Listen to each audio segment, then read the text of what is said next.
This is Openmike, and we are back here on the third segment of our program. And I want to say how fascinated I am, because I think the ambassador has been excellent in his response to many questions which I had for him.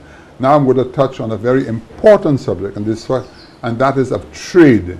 And prior to coming on the show, I mentioned to the ambassador that many years ago, when we had the Cold War, the Reagan government was in power at the time.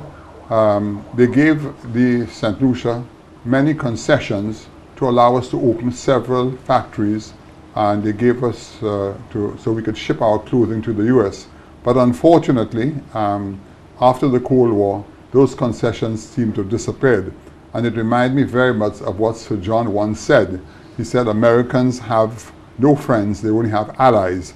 I consider France a bit different, but on that score, I feel, having discussed the matter with the ambassador, that there is room for expansion in trade. And I will let the ambassador highlight a couple areas of which we can pursue. Thank you very much. I just want to say that I spoke at the beginning of this program about the trade, about the agreements between Regional Council of Martinique and also the government of St. Lucia, and also all what the government of France goes with St. Lucia. And it's easy to say we want to do something, but it's much more important to do something. So concretely. So what we are going to do is what are going to do the Regional Council of Martinique. It's to, with the St. Lucia, is to find out on each, about 5, 6, 7, 8, 10 types of products, what impedes these products to be sold in Martinique, what impedes them to be sold in France, in St. Lucia. So it means, what is the tax problem? Is it a problem with the tax? Because the tax are expensive, very important, yeah. Very important. So can we make an effort about the tax on these products to make them to be sold in Martinique or to make them to be sold in St. Lucia? Second problem, which is a very important problem also, is the problem of the rules, health rules and the health condition put by Martinique. Because we are involved with the European Union. Correct. And we have to obey to the European Union rules, and it's normal for the health of the population. We speak about health 5 minutes ago. So it's important to make sure what can be done by the producers, for example, farmers from St. Lucia. Has a certain standard. Yes, exactly. What can we help them to have a good standard to be sold in Martinique, and so on. So I think we are going to work about that, and maybe there will be a big progress on this field. You see, that's a good question, and it's a tough question, because I have talked to many farmers who are struggling in St. Lucia, and what they say to me, look, we can barely exist, and when you tell us you have all these standards, we just can't do it. And again, it all boils down to education. Now, going back to the situation I spoke about, the type of service militaire, again, incorporated in that, we could have people who could go around to the farmers and explain to them the importance, because you have a lot of young people leaving school today who are better educated, who have no jobs. Now these can become, there's a stigma attached to agriculture these days. And we have to try to get over that, because the government can only provide so much work in St. Lucia, and people have to learn to become self-sufficient. And with that kind of what should I say, advice from somebody from your country or wherever it be, to coax them to move in that direction, because it is indeed the right direction. It will raise the level not only for Europe but for ourselves too, because even here at our supermarkets, it would be nice to know that when a man produces some food or whatever it is, it's done properly and it's done in a very hygienic manner, okay? Instead of the old-fashioned way of doing business, and where people remain despondent. And you see, that has it's a double-edged sword, because what happens in a case like that, if the people can improve their agricultural output here in St. Lucia, it will also address the unemployment situation, because this unemployment of something like 25 to 26% unemployment is a terrible situation. You see, unlike Martinique, because of the fact that you have the social programs and the social service, people get a certain amount of money, but they don't in St. Lucia. And you know, it's very, very difficult because a hungry man is an angry man. And you know, as you rightly said, referring to the other situations, we need to address the situation rather than talking about it, because it is something that's been said over and over, but we're doing nothing about it. And that's our responsibility in St. Lucia.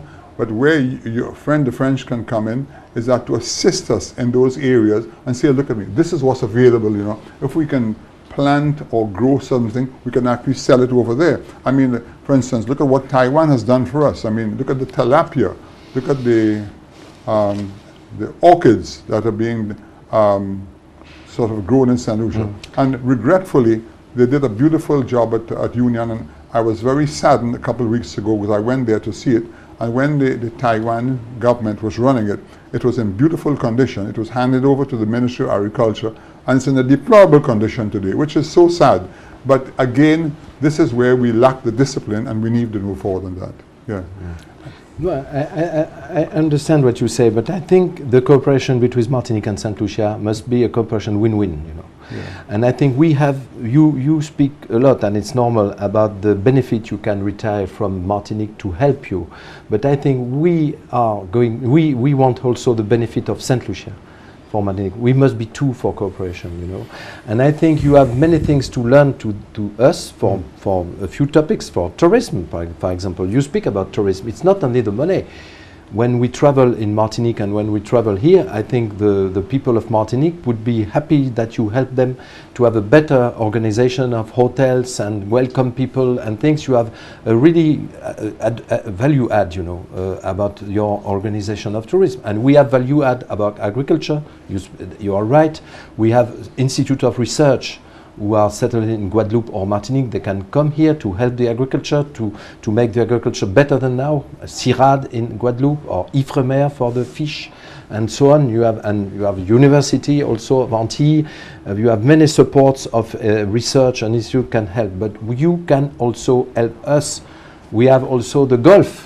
The Gulf is a very important the meeting you can have together, because you have savoir-faire, as we say in French, special, because you have a private golf, and we have a public golf in Martinique, and I don't think the budget of the public golf in Martinique is as well as your golf here. Okay. But our golf in Martinique has also the engineering and things that could be improved. So I think we have a cooperation on the two fields. Everybody can win. Yeah, but you are so right, because really and truly, I mean, I go to Martinique and I know, I mean, you have a high-class hotel, but if I take generally, our hotels, generally, I would think our hotels, we have a better hotel industry than you in Martinique here in St. Lucia, because by nature, thank goodness, St. Lucians here are actually very wonderful people, and our feedback from every hotel on the island is that the reception which they get from our staff, not only at our hotel but all over, is wonderful, and many people come back here. And I mean, I don't mean to be critical, but when they go to Martinique, for instance, they say they cannot say the same. So there's one area that they can actually can learn from our situation. Exactly. But you know, the thing is this, that the advantage that St. Lucia had, though it's a disadvantage in one sense, it's an advantage in another. Being independent, we've had to stand on our own for the last 30 years, whereas, you know, you're being supported by somebody in France. And it's not the same. It's like a spoiled child. So the independence side of it, even though we are, is it does help tremendously, you know. Yeah. But you know, you talk about also the trade, and as I was mentioning to you a while ago, when we were doing all the clothing for the United States, we had something like between 3,000 to 6,000 people working. Yeah. And I know France buys a lot of their stuff from all the different countries in the world. So, and they go to those countries because the labor cost is that much less. So it is something that maybe when our Prime Minister is next in Martinique or having his meeting, it's something he should focus on, whereby they could revisit, because we have about 6 or 7 empty factory shells already here, and we could get in the stuff and start that. And there are some people still that understand what they were doing, and if we could revive that here, these are the areas we need to focus on. So This is Open Mic, and we're just coming to the end of the third segment of our program, and we'll be right back.